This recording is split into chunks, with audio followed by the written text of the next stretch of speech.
Hello, everyone. Welcome to the Mile High Sports Symposium. I am your host, JT Matthews, at JT Matthews01 on Twitter, and I am here, as normal, with the doctor, Nicholas Manning, at DR_, and Manning on, I keep saying Twitter, but X, whatever it is. I will never. I know, I'm just going to say Twitter forever. But we are joined today. We have a very special guest, one Lyndsey Spano, event coordinator for the All City Network, and mom of 4 children, sports fan through and through. What did I miss? CSU grad? I am not a grad. I went to CSU though, so I'm an alumni. CSU alum, my apologies. True. That means you're a true That's okay. Colorado kid. It's like we just attended school. We didn't necessarily finish it. That's right. Stop. And I just recently acquired the bar, so I am owner of the DNVR bar as well. Let's go. Goodness. Yeah. Lots of monikers to your name, but would thank you very much for your time. We appreciate you being on with us today.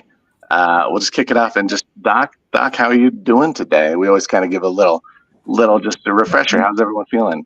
Yeah, I'm good. I had to drive. So I live in East Aurora. I had to drive downtown to do a 7:00 training.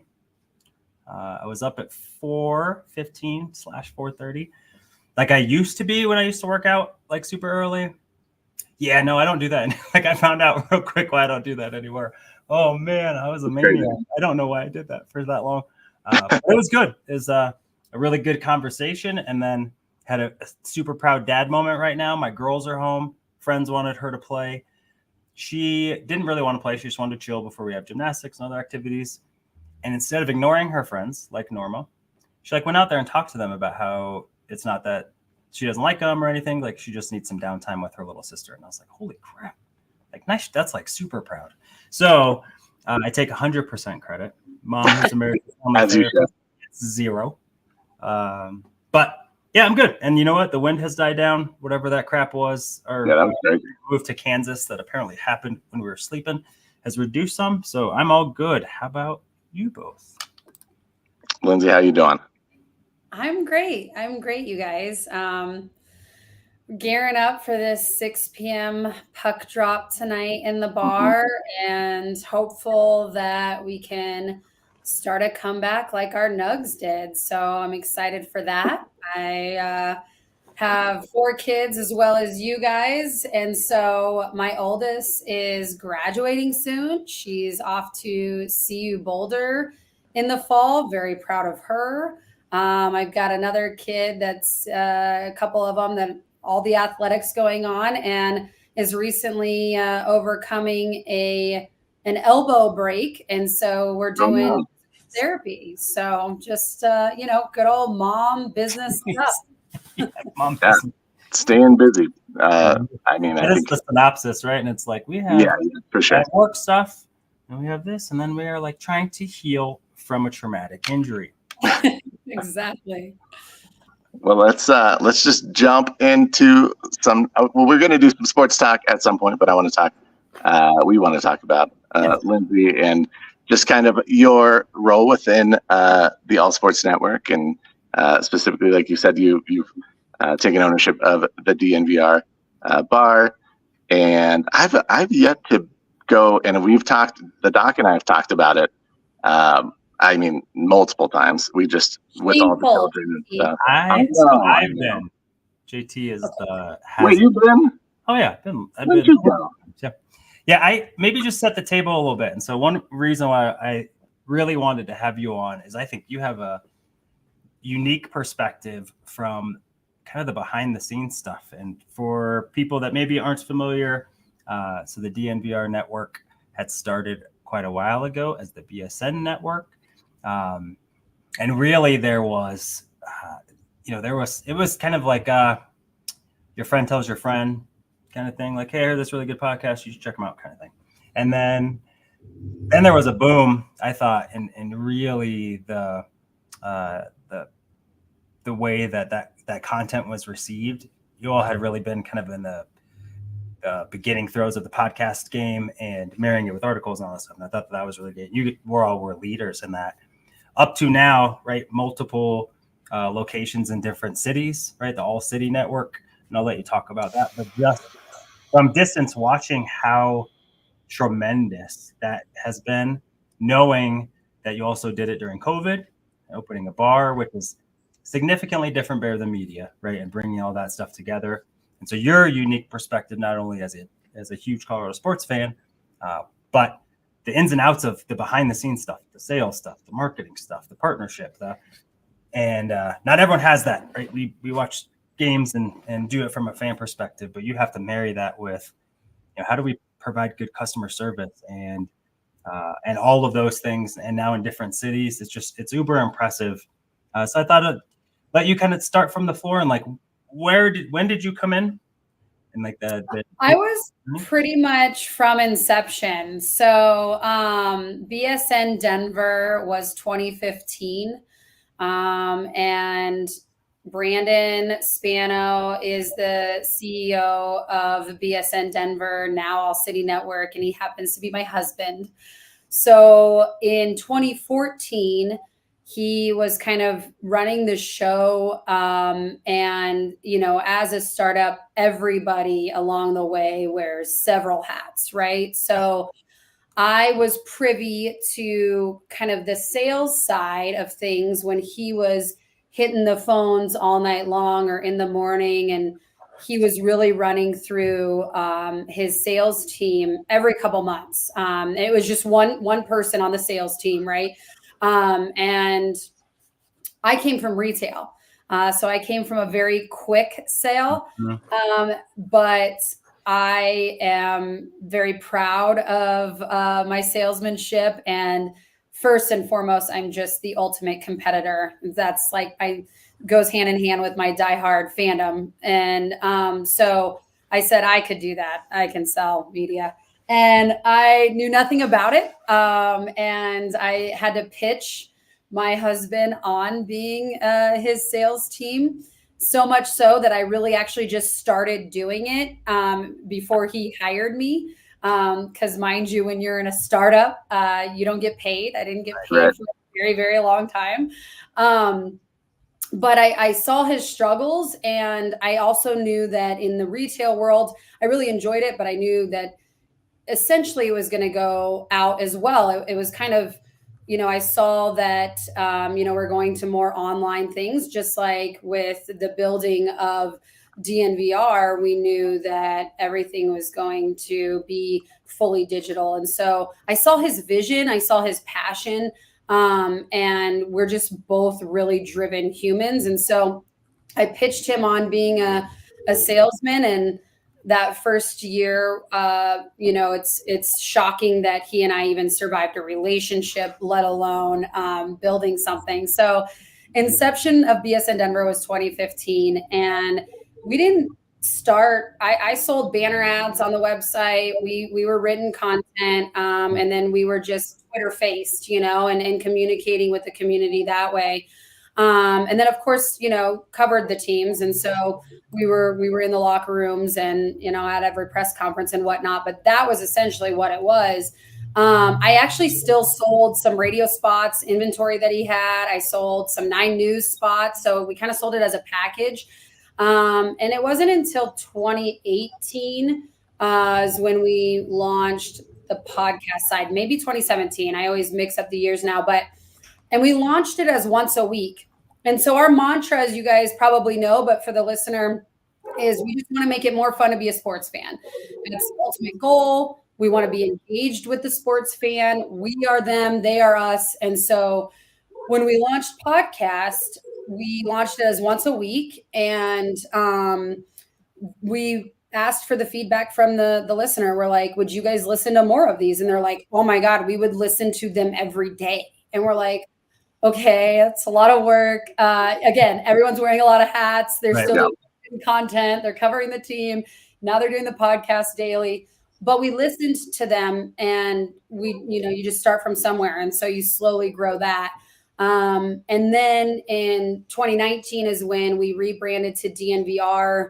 That was a monumental moment because, we brought on Adam Mares, who is now our head of content. He was on the Stiffs, great cast, great following there. And Eric Weedham, who is our designer. He's all the shirts that you see, but most important, like the design of everything, right? All of All City starts and ends with Eric Weedham. So brought those key players in amongst others. And so that was really pivotal. And then, you really start on the YouTube side of things and clips and video and whatnot of just being in front of the consumer as much as possible. On the sales side, I started implementing the events. And that also kind of started 2018. I had amazing partners. Blake Street Tavern, rest in peace. Chris Fuselier Day, I always really, just pay homage to, because he believed in me. He believed in what we were doing. And if it wasn't for him, we wouldn't have started the events side of things. He said, okay, Lyndsey, sure, I'll spend some money on your ad reads, because everybody didn't really think that we were going anywhere. So they would give us a few bucks here and there. But he's like, I want butts and seats. Can you give me butts and seats? And I said, yeah. And everyone was really leery about that. I'm like, again, we got to start somewhere. Who cares? We bring 5 people, we bring 10. And that slowly worked into, when you go into playoffs later years, I was bringing 300-400 people to Blake Street Tavern or Sports Column or Ice House, because those were our multiple partners. And that's what then ascended into having the DNVR bar. So one of the previous owner of DNVR bar was an avid DNVR Avalanche listener. He had seen who in the crowds that we brought to these other bars, and he said, hey, do you want a bar? And we're like, duh. And so that's how that started. We opened the doors literally, 2 days after Rudy Gobert ruined our lives and shut down the world. So that was crazy, but what kept us afloat, and that was truly a time where we're like, we're done, right? Sports are done for a while. We're fully digital. There's nothing we can cover. Like, what are we going to do? And now we have this bar. Thanks to our incredible operator at the time, they were a corporation. And so they had really built in very powerful things to keep us afloat. We did to go, we did this, that, and the other. So with their help, we kept that portion of the business afloat. And then on the sales side, I signed DraftKings, which was one of my largest partners, and was for a very long time. I signed MSU Denver Online, who we still partner with, but really focused online. Delivery companies. There was a company at the time, InWeGo, that had a large ad spend, all events based, which is kind of a wild time, but they were still spending. So there was just a switch in sales where we had to really focus on, okay, well, we still reach everybody digitally. So let's partner with everybody that's still converting on the digital side. And that's what kept us afloat and stuff. So, the model was working so well here. We knew that we could scale, but we had to prove that to investors. So it was kind of a now or never. We launched PHNX in 6 weeks from the time that Brandon talked to our GM, head of content out there, all of the staff that's out there almost to date. It was 6 weeks. And so we went in blazing there. And we launched Chicago in March 2022. And we launched PHLY September of last year. So, and then here we are. Yeah. That's pretty great. Right? It's like, So it's tremendous. I think the relative connection with our fan bases, right? And I think the one thing that I really connected with was just like really understanding what this region wants. All right. Like, how do you are a fan, right? It was like the first time really someone kind of came from like, we are fans also, instead of we're going to talk down to you because we're this writer or this, news anchor. And, we have to be neutral, and knowing that, fans don't want neutral all the time. they could benefit from people who are mad at their TV too, and, live and die by each snap. And I think that, along with really making things kind of the time. I think sometimes sports takes a while to round out. See baseball, where it takes a while to catch up. Being on the cutting edge of the the logo game, right? The T-shirts, like all of the stuff, with your connection to being able to set that up. I mean, it just was a fantastic marriage. And I think with that, it was just, and like you said, the feedback from the listeners when it came to how many times we can get out of pod. And you really you just heard what they were wanting and you delivered it instead of, trying to outsmart stuff. Like, people are telling you what they want, and you all went and capitalized on it. And not only did it, but tremendous. I'm not a Phoenix guy. I lived in Tucson for but I go over and look at their stuff sometimes and check, it's super cool, right? To see our vision of it here in this area, like how they're doing, it's super cool. It's super cool. And to see where you all have came from. And through COVID, I was frustrated because I wanted to go to the bar. It's super cool. Hey, sports bar. We're all kind of connected. A lot of us are meeting on Twitter at the same time. Oh, sweet. We have this bar. And then COVID comes and slaps us all in the face and says, no, not yet. And you persevered. Not the persevered, but you thrived. So we have a couple questions, from some listeners. Glenn wants to know, Lyndsey, what's your favorite moment at the DNVR bar so far? Because you've had some really good ones.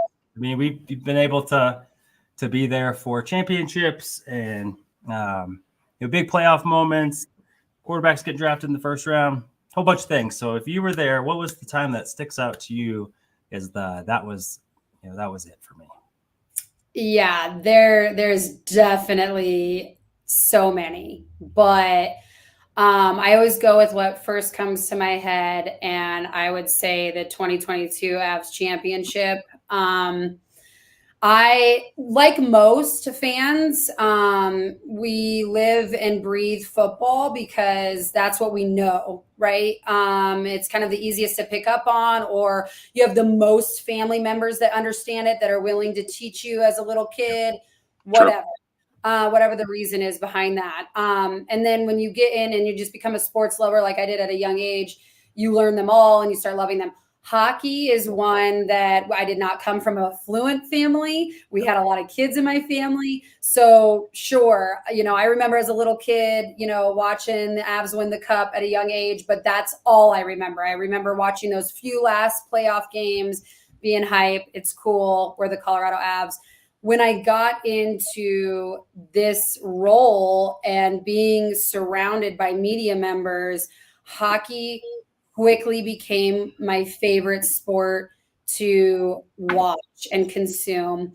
It's still a lot of games. I'm a busy gal, so I don't get to watch them as often as I would like. But the quickness, the speed, the athleticism of hockey players is just bar none to me. So it became my favorite sport to watch because I was so unfamiliar with it. Plus, the community is the most unique. They are niche. They are very welcoming to anybody and everybody that wants to learn about it, wants to be a part of it, which you don't find in the other leagues. And so that championship at the bar was very special. I still remember seeing the video. I think it was Ryan Green put it out, and just the countdown, right? And it made you feel like you were there even if you weren't there. And I think that's just, it's phenomenal. And I agreed with Glenn. Glenn had said, their experience at the DNVR bar has really been about the camaraderie. It's really an inviting environment versus, some other places downtown. If you go, it's not as enjoyable. That to be said, you get some fandom that maybe doesn't mesh necessarily, but at the DNVR bar, it's kind of like you're going to hang out with your buddies, and you might not know people, but it's just, everyone's high-fiving and enjoying the time with each other. And so I would agree, Glenn. I think that has been a tremendous experience. Now, the whole vision, by the way, is like, make it like the stadium or the arena, like in a bar, right? So it's not like that we're unwelcoming to the opposing fan, but we're kind of unwelcoming to the opposing fan. and we make that known, but we also have people have married, right? People have married and been together years now, from being DNVR members, meeting at the bar, meeting at our events, meeting the community, because that's exactly what it is. It's this community that lives, eats, and breathes sports, and that's a very unique type of community. And so it's created a lot of lifelong friendships, including the people, here staff wise and people that we see every day, and actual relationships and marriages. So it's pretty special. Yeah, I had a question kind of regarding the talent acquisition that you guys do, as far as getting into writers and podcasters and individuals that are contributing content to the network. What did that look like initially? Obviously, you said you brought in Adam Mares, who is been in the scene for a long time, has been great for a long time. But you guys have brought in multiple people over the years, including outside of this region. So what does that kind of look like? Well, the acquisition from the very beginning was, we want to build this community, right? So your AJ Hayfeleys, your Harrison Wins, your Ryan Koenigsbergs, like, they all had built their own community, whether it was like blogging or on Twitter.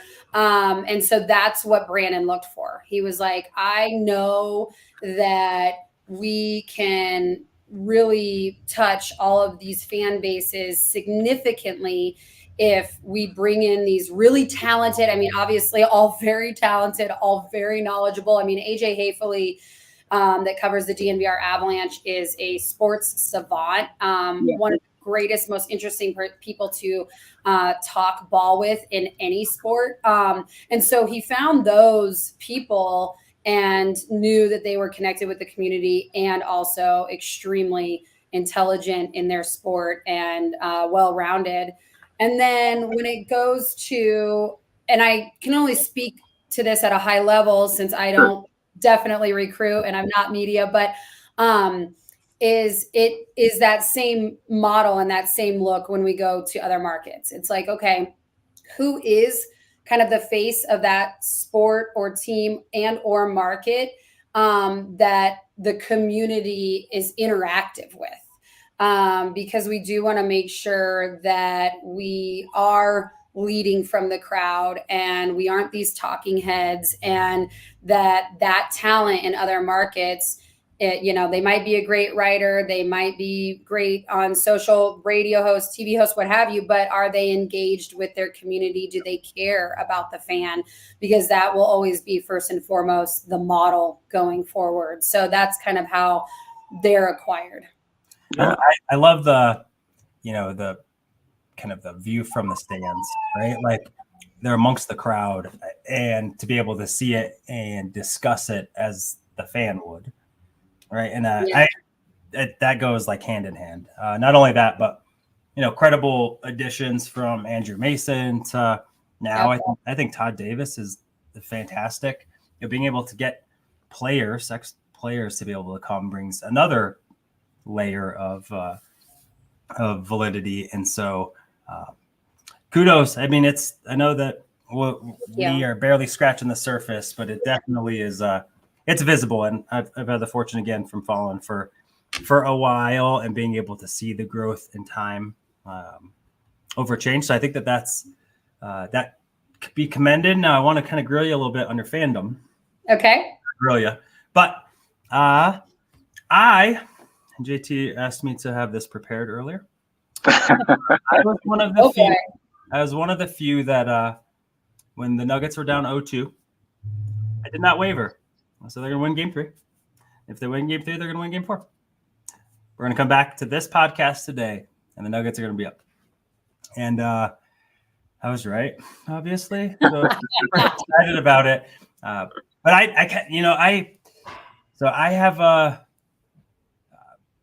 focus in a lot of my scholastic work and professional work on leadership and culture.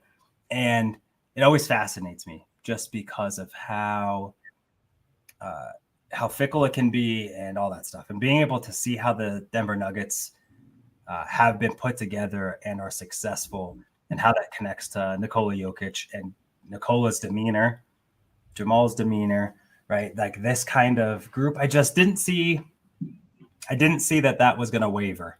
I thought that they gave away game one, and then I think game two is a little tired. I mean, it's a lot from last year's run.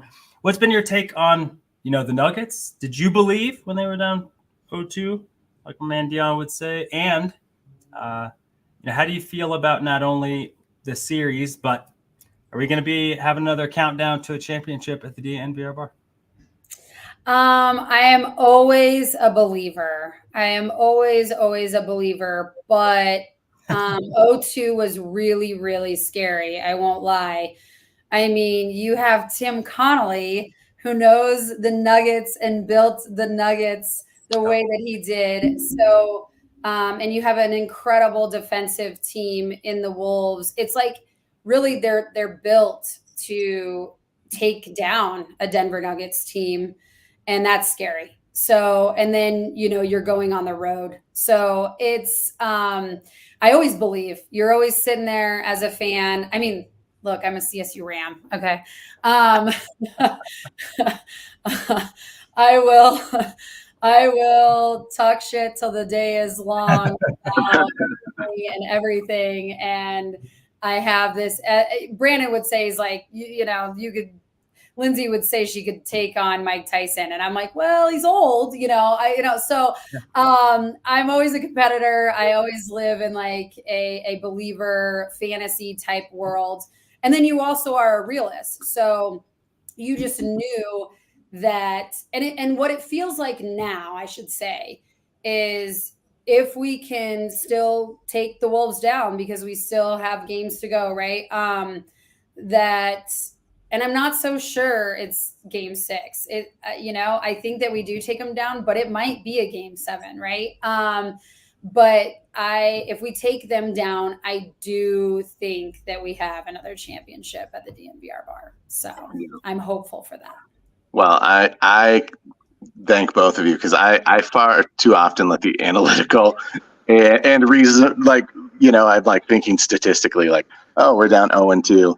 How often does this happen that anyone ever comes back? And the reality is the Nuggets have the best basketball player in the world, and that should have been a bigger part of the equation in my head. So I can always appreciate the fans that have a little more gusto than I do, walking into those situations, have a little more hope than I do.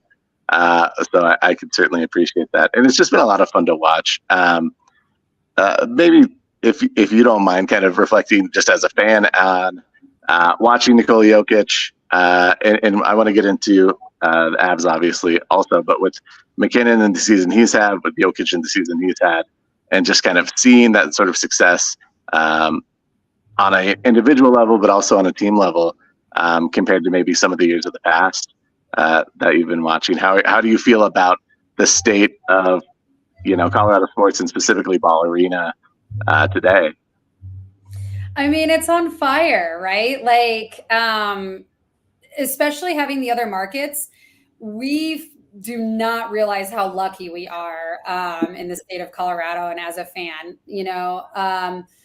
Nikola Jokic went fucking nuclear, sorry for my language, last night, right? He and that's who he is. And that is who us as fans has seen for years. Mm-hmm. He has put the team on his back so many times.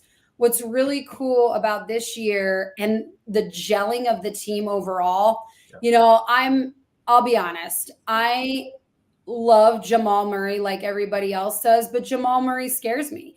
Jamal Murray has always had issues with injury.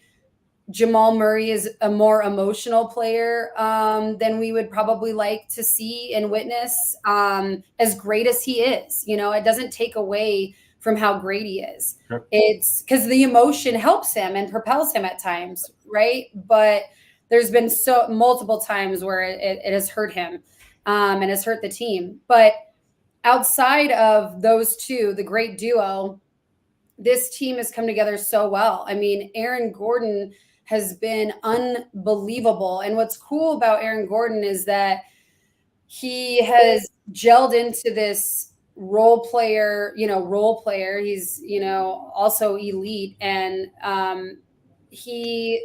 the connection between him and Nikola, but the rest of the team has ascended tremendously this year. I think, he was great last year. There was times that he had great games and just overall great. But this year, to me, I think he's a standout star player. And I just know that this team has no ego. And that is the hardest thing to find in any league, but particularly in the NBA, because it is all egos. It is all player ran. And that's why we take down teams that are ran by LeBron James and others, right? So I love this team. I'm excited for this team. If it's not this year, we're lucky we had it last year, and we'll continue to get championships. And as a fan, you have to understand that. You have to understand that the majority of the people don't go to the playoffs. You have to understand that only one team wins. Right. You have to understand how hard of a feat that is. It's massive. And it's the same for Avs. The Avs, a lot of people have been upset with Mikko and other players of the team. Obviously, we had the unfortunate event with Val. But at the end of the day, that team is also special. And that team knows how to get through adversity. And there's so many teams that don't understand what it takes to get to the very end and also just can't handle the pressure. And so when you've already been there and you've already done that, you are already massive steps beyond these other teams. And you still have young players. You still have players that are most likely going to be sticking around in years to come. We deal with salary cap and all these things and people leaving, but at the end of the day, you have these really great core members, and then you just add little great pieces, and you're not dealing with one of the also biggest adversities is the locker atmosphere. And so you have great head coaches. Oh my God. Yeah. I like the most big Moch fan and Bednar fan out there. They're not going anywhere. And so it starts from the top, so if you're not excited to be a Colorado sports fan, then you need to leave. Sure. That's fact. What is it? Tell me a little bit just about how, I don't know if it makes it harder. I would assume not, right? So running the business, I would assume when you have an opportunity to have MVP seasons going on at the same time, that like, how invigorating is that? Because I know on the flip side, right? I'm a huge Bronco fan, huge football person. How dreadful it's been when you don't have that to try and push and sell and have conversations about a team that's terrible, right? It has been, and it's not looking great. And then you have, right, how difficult that can be to gain interest or to, right, get listeners and all the good stuff. And then you got, like, to me, one of the most cohesive and fantastic professional teams to be put together in some time, right? The selflessness, it's like everything that you want about a sport. Teamwork, camaraderie, appreciation, all of that stuff. It's like, that's exactly what this team looks like. And I think, the Avs of a couple of years ago, I think we're pretty much like that also. They wanted to win. But having all of that now, like how or what, what kind of goes through your mind when you are having conversations about like, all right, well, what's next? Whether that be meetup stuff, how do you capitalize on that? Because like you said, we're fortunate. This won't last forever, right? Broncos and Rockies are an example. And and as a Rams fan, like you did it too, right? It's like 6 straight wins for the Rockies, though. You got to give it up. You know what? Yes, there's a lot. I don't know. But It's just like how does that play into, I mean, your role, because your role is sports business, right? Media business, all that good stuff. Yeah. When you have one of the best players in the history of the sport, maybe times two at the same time, in playoff pushes, in a nightly, every other night you got packed bars, and like how that brings its own stress with excitement and all that good stuff. How do you marry that? I mean, as a fan, obviously it's super awesome. It probably creates a ton more of things to think about from a professional level. So just how have you enjoyed that? And how do you make sure that you continue to stay ahead of, like you said, right, what the people want and responding from the crowd? Yeah, that's a really great question, because it really all starts with the model. So, and consistency. So, as a fan, it sucks as a Broncos fan right now, but when you have a community and when you have listening to the guys every day, guys and gals, and they feel your pain, right? Because they are a fan themselves as well. They're analytical, and they'll break things down, and they'll be harsh on players when they don't show up, or maybe give extra kudos when we do have 2 MVPs, most likely. And they'll be extra excited about it. But that's where I want to go as a fan when I'm down in the dumps. I want it to be relatable. I want to put on the podcast or watch the live stream and talk realness and be able to relate to another fan that can also look at the upside of maybe what's coming down the pike, or we got this much more money in the salary cap, or whatever it may be that day, that week, that month, or we're going on an international trip. So let's make the most fun of it. This is still our team at the end of the day. So the model is you've built the community.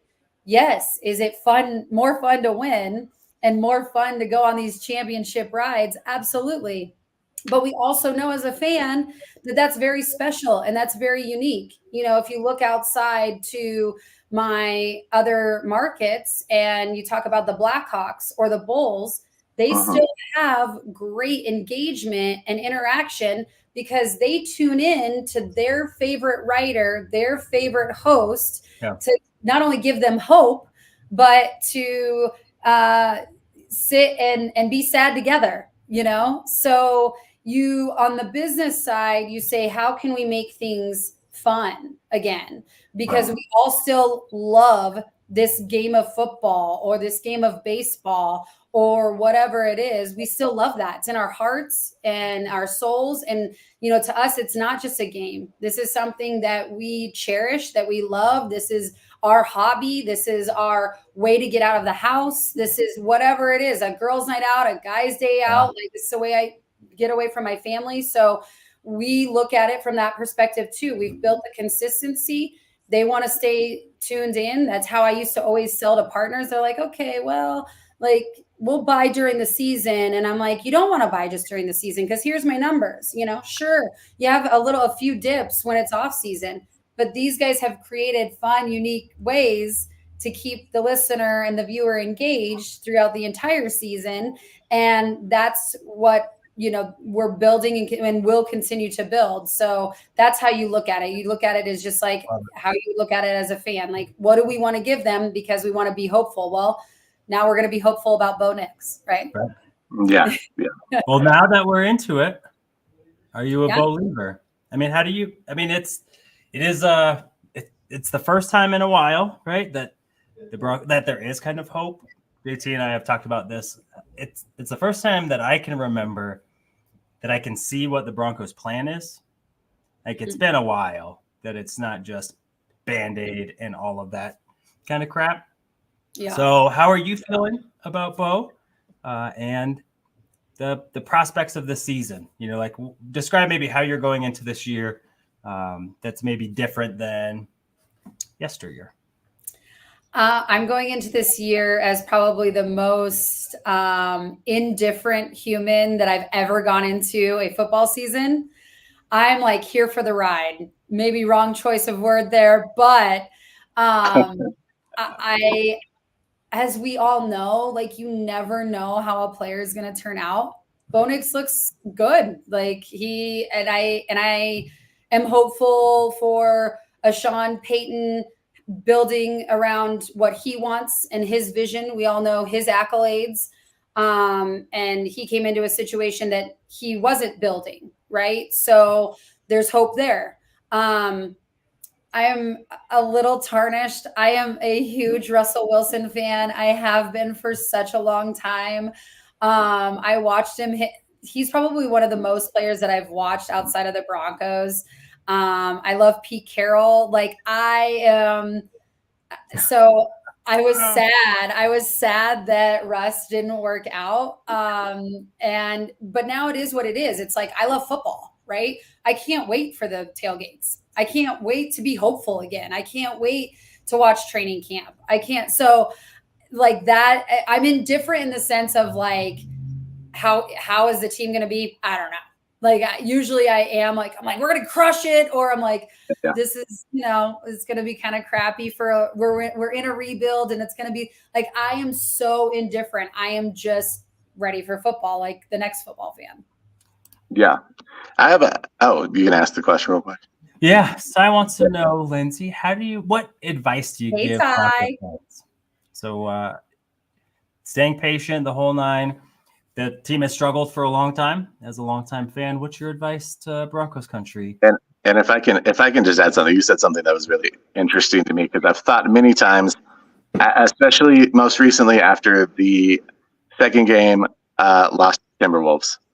I think about the guys that are doing the DMVR Nuggets podcast or show. And I think like the last thing I would want to do right now is go and talk about how badly the Nuggets just got beat. And you said something which is like when you were talking about Chicago and their sports teams, like in those low moments, you still want someone to go and ruminate and, go over all the points with. And I thought that was really interesting and a perspective I hadn't really taken. So that was really insightful. I just wanted to say that as you answer Ty's question about how we stay patient during a Broncos struggle. Yeah, no, I will answer Ty, but I love that's exactly what it is because I'll go in and I'll listen to a live show. I'm a podcast gal, so I actually never watch their lives unless it's a rare day. But and I'll do the same. Like there's just things that they see that are also like hopeful or that you didn't, assess during the game because you're emotional during the game, Right. And so when it's the toughest thing when I'm here in the bar, I'll be like, what do you guys need before you start this terrible show? Want some food, want some water? What do you need? But most importantly, like it's nice to just hear, especially all the different hosts' perspective because they all, share different views. And so it's like healing. You're like, okay, that was terrible. It's the worst thing ever. But you're still giving me like different perspective and it's really rewarding to listen to that.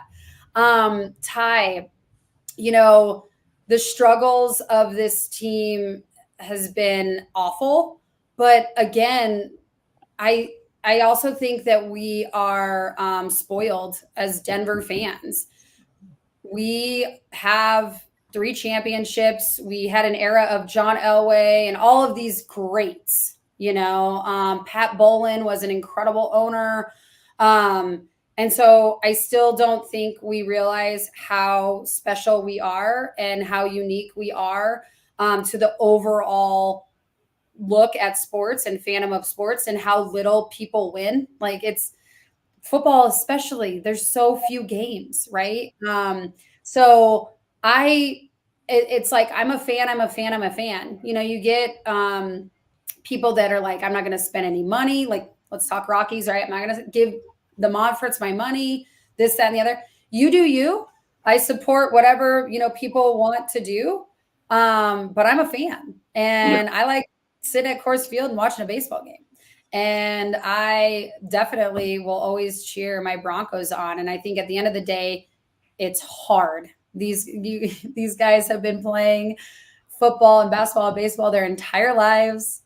It's so rare. They're the top 1% elite athletes to actually finally get to the league. It's a very short time in the league. The players, the coaches have a very short time to capitalize on their short 3.5 years in the league. There's so many variables that go against you. So it's like, just enjoy game by game. And that's what you should enjoy with Nugs Avs too. It's like, hey, it's a new game. If that was a loss, great. This is a new game. And if it's a win, take it in stride, because we've got the next, competition coming up. So I look at it too about just sometimes it's one, we have been spoiled. You have John Elway, you got like there's been just such good football that's been played in Denver for a long time. So sometimes it's nice to this is how most fans feel. Yeah. Like my best friend is a Vikings fan. Okay. Yeah. Or maybe a Timberwolves fan today, Yeah. But this is how I felt when I rooted for the Nuggets when they were that's right. 17 and whatever it was, 6. I mean, just bad basketball. Yeah. Anthony Goldwire, big shout out to my guy. And utilizing those minutes, because really it feels so much sweeter when you struggled a little bit, right? And so, the Avs won after what? It was 2 years prior to that, maybe 3, that they had like a 47-point season or whatever. I mean, yeah. And so it's a nice a little bit to be able to see that pendulum swing, and you're not going to have Tom Brady runs of 20 years or what have you. And so kind of diving into that and then being able to right up the home front. I look forward to it. So I haven't looked at the Broncos schedule. I see all of the snippets and all the good stuff. But if you were to say, I'm not going to ask you for total prognostication here, but do you feel or what do you think will be different this season than last season? When we are done with 2024 Denver Broncos season, what do you hope that we got from it? Could it be playoff run? Could it be Bo Nix? Whatever that might be, what do you think will be the storyline headed into the offseason and all that kind of stuff? What would we be saying about this year? Yeah, so as much as I love my Mr. Russell Wilson, right, I think that the biggest thing we're going to see is a swing in the locker room. I think that there's going to be an entirely different atmosphere for, I think, many reasons that people heard about. What I know from behind the scenes, that didn't work well. That wasn't molding well. And so I think that anytime you start fresh, even with a young, new rookie leader, you also have the veteran head coach leader. And so I think the dynamic and the atmosphere in the locker room is going to be significantly different, especially because you pretty much, have very few people from the Super Bowl run. I mean, it's all this very fresh look. And so, I'm a big proponent of it. It starts there. It starts with, that type of camaraderie that comes in there. The players always talk about it being a brotherhood. It's relating it to military in a sense, you will die for that member of your team, and so you gotta start fresh and you gotta start clean when it comes to that. And so I think that'll be the biggest storyline. I like it. Yeah. Bo Nix I like Russ. I don't buy jerseys of players usually that are in the league. I have me neither.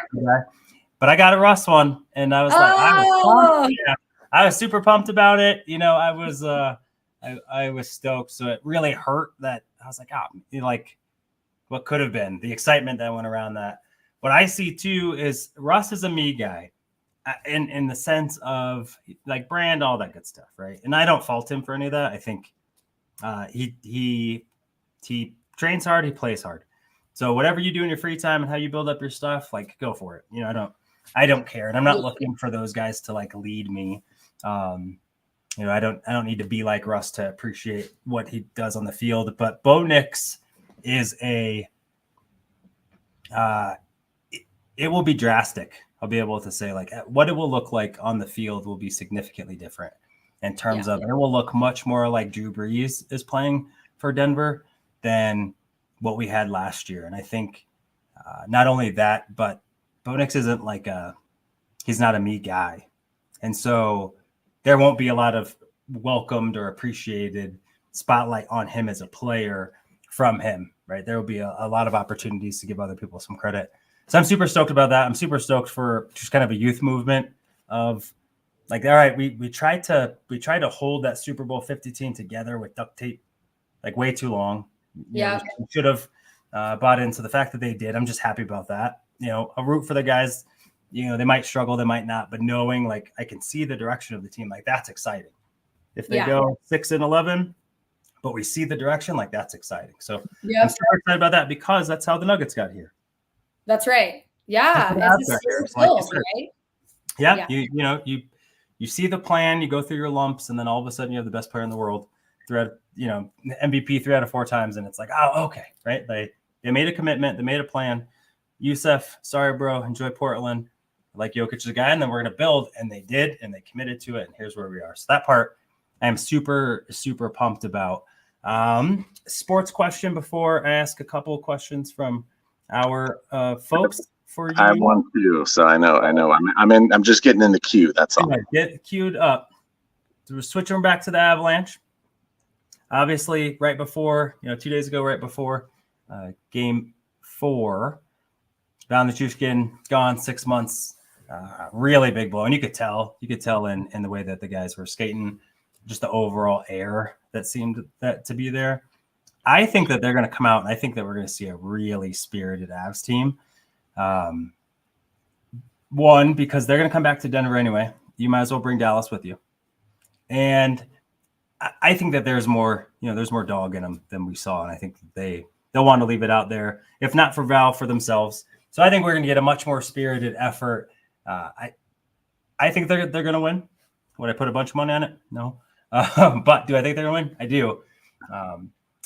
One, do the Avs come back with Dallas?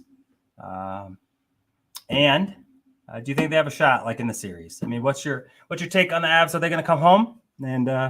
And if so, do they get a shot? We're a better team than the Dallas Stars. When we got through Winnipeg, we saw the dog in them, and I didn't honestly think that we would necessarily get through Winnipeg.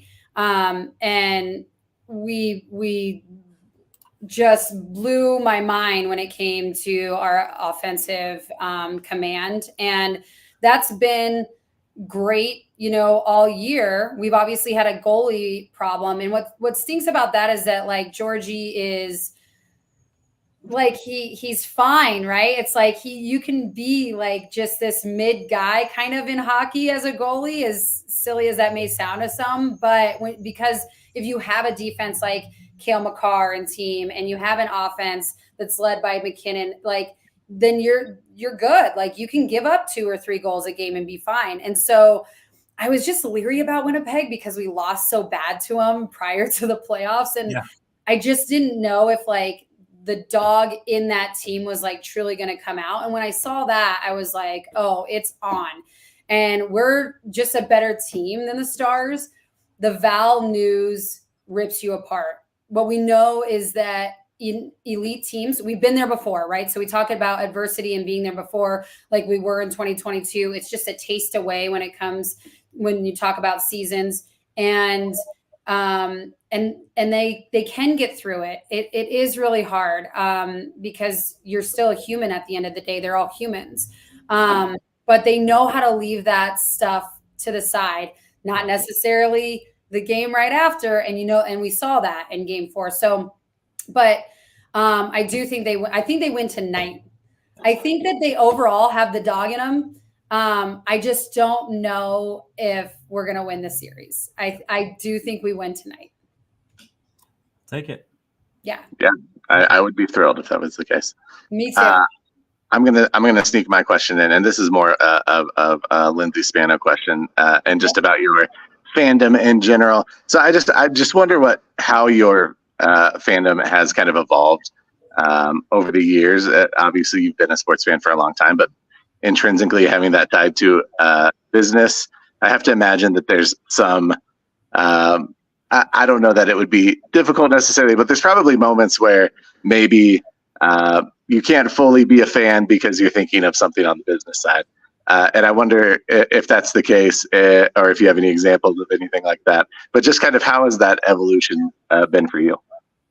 Yeah, it's been really interesting. So I've certainly always been a fan, but then once you hear all the guys talk about every player every day, or the conversations that they're having with the teams, it only grows. It only gets deeper. You feel so much more connected to your fandom. And I've never, as a little girl, I could care less. I had 4 older brothers. My dad, they would always listen to sports radio talk on the TV. I could care less about analytics. I am like, who cares, right? When you start being around the media all the time, it's fun to break down. And so you're just more invested. I start betting all the time. It's like, okay, I know this much more of the piece, so I can just be a smarter, better. So you're without a doubt more ingrained into the everyday. What's really gross to admit is that with all the other markets, you do root for teams that you would have never rooted for in your life. Now, That makes sense. I will always be a Denver true diehard. If any of my other markets are playing us, I am, talking smack and slack to everybody else and game on. But that said, if they're not playing a Denver team, I am rooting for the other teams. And so it's weird because you never thought you were going to be that way. I think the worst part for me is rooting for the Buffs at any time. That's the closest feeling of all time.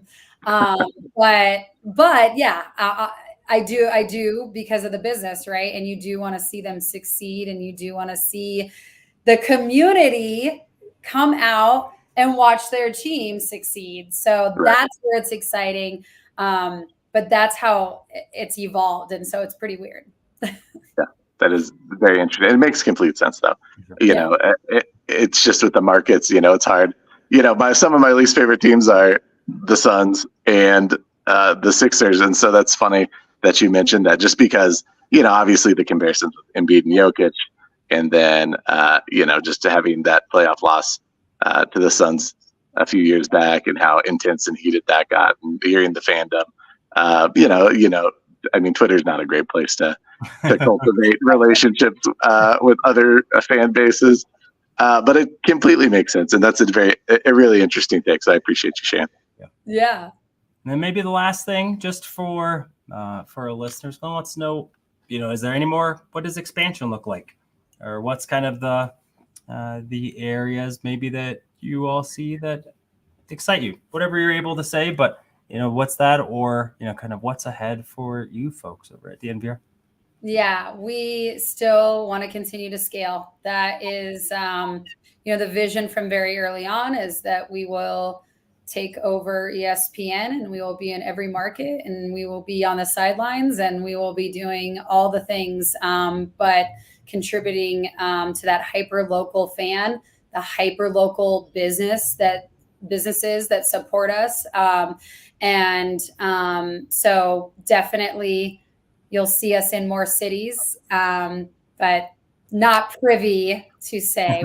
Sure, of course. Yeah. We can't break any news today. That's okay. If you're able to put one together in 6 weeks, we'll find out when we need to find out. Yeah. Although it's a little much harder to hide than in the first few markets, because the whole Twitter world starts scheming and seeing who people are following and what have you. So it's true. Okay. And people read the leaves. That's right. Yeah. Anything about anything that you wanted to be able to say before? Any events coming up that we should know about that are in the local area? I know I saw some tweets about some golf coverage that's going to be happening here and also out of town. Anything like that we should be looking for? No, we just partnered with True Fan Travel.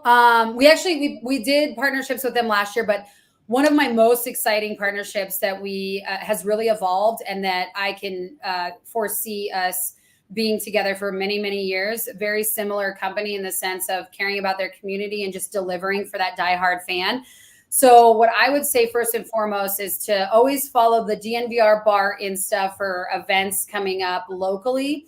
And then True Fan Travel to follow our trips when we're going out of state, whether it's with the Buffs, the Broncos, Nuggets. There's some really unique, fun trips that we are coordinating with True Fan Travel throughout the year. And then if you are a listener from another market that we do cover, or you have some fandom in both spots, we'll be doing that in the other markets as well. One of them is the London Bears trip. So I'm pretty excited for that. But lots to unpack there. If you just go to their website, they'll have all of that. And then the DNVR bar Insta to follow all of our events. Nice.